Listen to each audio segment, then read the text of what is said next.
സംസ്കൃത് ലേണിങ്ങിൻ്റെ പുതിയൊരു വീഡിയോയിലേക്ക് എല്ലാ കൂട്ടുകാർക്കും സ്വാഗതം. ഇന്നത്തെ വീഡിയോയിൽ സോഷ്യൽ 5ാം ക്ലാസ്സിൽ ക്വസ്റ്റ്യൻ പേപ്പറാണ് ഡിസ്കസ് ചെയ്യുന്നത്. ഒന്നാമത്തെ ചോദ്യത്തിന് 1A അല്ലെങ്കിൽ 1B ഈ രണ്ട് ചോദ്യങ്ങളിൽ ഏതെങ്കിലും ഒന്നിന് പൂർണ്ണമായി ഉത്തരം എഴുതിയാൽ മതിയാകും എന്ന് ഇതിൽ കൊടുത്തിട്ടുണ്ട്. അപ്പോൾ 1A എന്നുള്ള ചോദ്യമാണ്. വിക്കിയുടെയും അപ്പുവിൻ്റെയും സംഭാഷണം നിരീക്ഷിക്കുക. എന്താണ് അവരുടെ സംഭാഷണം? എനിക്ക് ഇവിടെ വല്ലാതെ ഇഷ്ടപ്പെട്ടു. പക്ഷേ എൻ്റെ സംശയം എന്താണെന്ന് വെച്ചാൽ റേഞ്ചും വൈഫൈയും ഒന്നുമില്ലാതെ നിങ്ങൾക്ക് ബോറടിക്കില്ലേ? ഒരു ഗെയിം കളിക്കാൻ നീ എന്തു ചെയ്യും? ഗെയിം ഇല്ലാതെ നിങ്ങൾ എങ്ങനെ സന്തോഷിക്കും? നഗരത്തിൽ ആയിരുന്നെങ്കിൽ എന്തൊക്കെ ചെയ്യാമായിരുന്നു? അപ്പോൾ ആ കുട്ടി പറയാണ്, നഗരത്തേക്കാൾ രസം ഇവിടെയാണെന്നാ എനിക്ക് തോന്നുന്നേ. ഇനി ചോദ്യങ്ങളാണ്. ഗ്രാമജീവിതം ഇഷ്ടപ്പെടുന്നവരെയും നഗരജീവിതം ഇഷ്ടപ്പെടുന്നവരെയും നമുക്ക് കാണാൻ കഴിയും. ഗ്രാമജീവിതത്തിൻ്റെയും നഗരജീവിതത്തിൻ്റെയും സവിശേഷതകൾ ഉൾപ്പെടുത്തി ഒരു താരതമ്യക്കുറിപ്പ് തയ്യാറാക്കുക എന്നാണ് ഒരു ചോദ്യം. അടുത്തത് ബി. പീലിയുടെ ഗ്രാമത്തിൻ്റെ സവിശേഷതകളിൽ പെടാത്തത് ഏതാണ്? ആഴ്ച ചന്തകളിൽ നിന്നാണ് ഗ്രാമവാസികൾ സാധനം വാങ്ങുന്നതും അവർ ഉണ്ടാക്കിയവ വിൽക്കുന്നതും. നീന്തൽ പഠിക്കാൻ ധാരാളം കുളങ്ങൾ ഉണ്ടായിരുന്നു. ഉഴുതുമറിച്ച വയലിൽ നടക്കുന്ന കാളപൂട്ട് മത്സരങ്ങൾ. വിവിധ സ്ഥലങ്ങളിലേക്ക് പെട്ടെന്ന് എത്തിച്ചേരാൻ കഴിയുന്ന വാഹന സൗകര്യങ്ങൾ. ഇവയിൽ നിന്നും പീലിയുടെ ഗ്രാമത്തിൻ്റെ സവിശേഷതകളിൽ പെടാത്തവ ഏതെല്ലാമാണെന്ന് കണ്ടെത്തുക. ഇനി ഇവയുടെ ഉത്തരങ്ങളാണ് പറയാൻ പോകുന്നത്. അപ്പോൾ ഒന്നാമത്തെ ചോദ്യം ആയിട്ടുണ്ടായിരുന്ന ഗ്രാമജീവിതവും നഗരജീവിതവും തമ്മിലുള്ള താരതമ്യമാണ് ഇനി പറയാൻ പോകുന്നത്. ഗ്രാമജീവിതം എന്ന് പറഞ്ഞാൽ എങ്ങനെയാണ്? പ്രകൃതി രമണീയമായിരിക്കും. വയലുകളും കുളങ്ങളും മരങ്ങളും എല്ലാം നിറഞ്ഞ ഒരു ശാന്തമായിട്ടുള്ള അന്തരീക്ഷമാണ് ഉണ്ടാവുക. നഗരജീവിതത്തിൻ്റെ ആണെങ്കിൽ കോൺക്രീറ്റ് വൽക്കരണം, അതായത് വലിയ വലിയ കെട്ടിടങ്ങൾ, തിരക്കേറിയ റോഡുകൾ, അതെല്ലാം നിറഞ്ഞൊരു അന്തരീക്ഷമായിരിക്കും നഗരജീവിതത്തിൽ ഉണ്ടായിരിക്കുക. അതുപോലെ ഗ്രാമജീവിതത്തിൽ കുറഞ്ഞ മലിനീകരണം, ശുദ്ധമായ വായുവും വെള്ളവും ലഭ്യമാണ്. വാഹനങ്ങളുടെ ഒച്ചപ്പാടുകൾ കുറവായിരിക്കും. നഗരത്തിലാണെങ്കിൽ കൂടിയ മലിനീകരണം, അതായത് ഫാക്ടറികൾ, വാഹനങ്ങൾ തുടങ്ങിയവയുടെ പുകയും ശബ്ദമലിനീകരണവും ഒക്കെ വളരെയധികം കൂടുതലായിരിക്കും നഗരത്തിൽ. അതുപോലെ പരസ്പര സൗഹൃദം ഉണ്ടാവും എവിടെ? ഗ്രാമത്തിൽ. നാട്ടുകാർ തമ്മിലും അടുത്ത ബന്ധവും ഒത്തൊരുമയുമെല്ലാം പരസ്പര സഹകരണം ഒക്കെ എവിടെയാണ് ഉണ്ടാവുക? ഗ്രാമത്തിൽ. നഗരത്തിലാണെങ്കിൽ ആളുകൾ കൂടുതൽ വ്യക്തി കേന്ദ്രീകൃതമായാണ് ജീവിക്കുന്നുണ്ടാവുക. അയൽക്കാരെ പോലും ചിലപ്പോൾ ആളുകൾക്ക് തിരിച്ചറിയാൻ സാധിക്കില്ല. അതേപോലെ ഗ്രാമത്തിൽ ലളിതമായ ജീവിതമാണ്. ആഴ്ച ചന്തകളും കാർഷിക സംസ്കാരവും അടിസ്ഥാനമാക്കിയുള്ള ജീവിത രീതിയാണ് ഗ്രാമത്തിൽ. നഗരത്തിലാവുമ്പോൾ ആധുനിക സൗകര്യങ്ങൾ, വലിയ വലിയ മാളുകൾ, സൂപ്പർ മാർക്കറ്റുകൾ, മികച്ച വൈഫൈ, വിനോദ സൗകര്യങ്ങൾ തുടങ്ങിയവയെല്ലാം നഗരങ്ങളിൽ ലഭ്യമാണ്.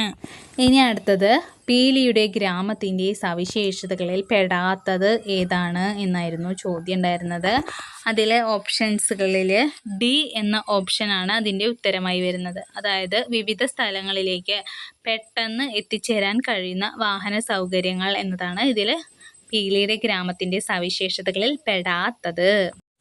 അടുത്ത ചോദ്യം, ഇവരെല്ലാം സന്തോഷിക്കുന്നത് കാണുമ്പോൾ എനിക്കും എന്ത് സന്തോഷമാണ്? മീനുവിനെ പോലെ ശാരീരിക പരിമിതികൾ നേരിടുന്ന കുട്ടികളെ നമുക്കും പരിചിതമാണല്ലോ.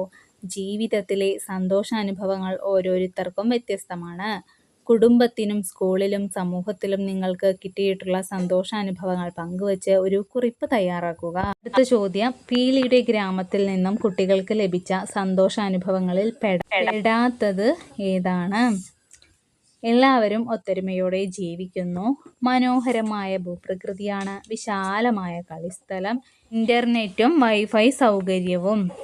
ഇനി അടുത്ത ചോദ്യം, തീ നിയന്ത്രിച്ച് ഉപയോഗിക്കാൻ പരിശീലിച്ചതും കൃഷിയുടെ ആരംഭവും ആദിമ മനുഷ്യരുടെ ജീവിത പുരോഗതിയിലെ സുപ്രധാന ഘട്ടങ്ങളാണ്. തീയുടെ ഉപയോഗം ആദിമ മനുഷ്യരുടെ ഭക്ഷണ രീതിയിൽ ഉണ്ടാക്കിയിട്ടുള്ള മാറ്റങ്ങൾ വിശദീകരിച്ച് കുറിപ്പ് തയ്യാറാക്കുക. ഈസി സംസ്കൃത് ലേണിംഗ് എന്ന ഈ ചാനൽ ആരെങ്കിലും സബ്സ്ക്രൈബ് ചെയ്യാത്തവരുണ്ടെങ്കിൽ ഇപ്പോൾ തന്നെ ഒന്ന് സബ്സ്ക്രൈബ് ചെയ്യുക. വീഡിയോ നിങ്ങളുടെ ഫ്രണ്ട്സിന് കൂടി ഒന്ന് ഷെയർ ചെയ്യുക. ആൻസർ എന്താണ്? പീലിയുടെ ഗ്രാമത്തിൽ നിന്നും കുട്ടികൾക്ക് ലഭിച്ച സന്തോഷ അനുഭവങ്ങളിൽ പെടാത്തതാണ് ഇൻ്റർനെറ്റും വൈഫൈ സൗകര്യവും എന്നത്.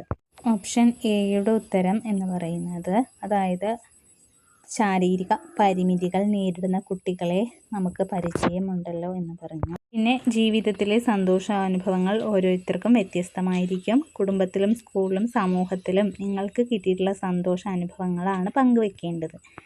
അപ്പോൾ ഏകദേശം നിങ്ങൾക്ക് ആൻസറായിട്ട് എഴുതാവുന്ന ഒരു ഉത്തരമാണ് ഇവിടെ പറയുന്നത്. ഇപ്പോൾ കുടുംബത്തിൽ നിന്ന് എന്നുള്ളതാണ്.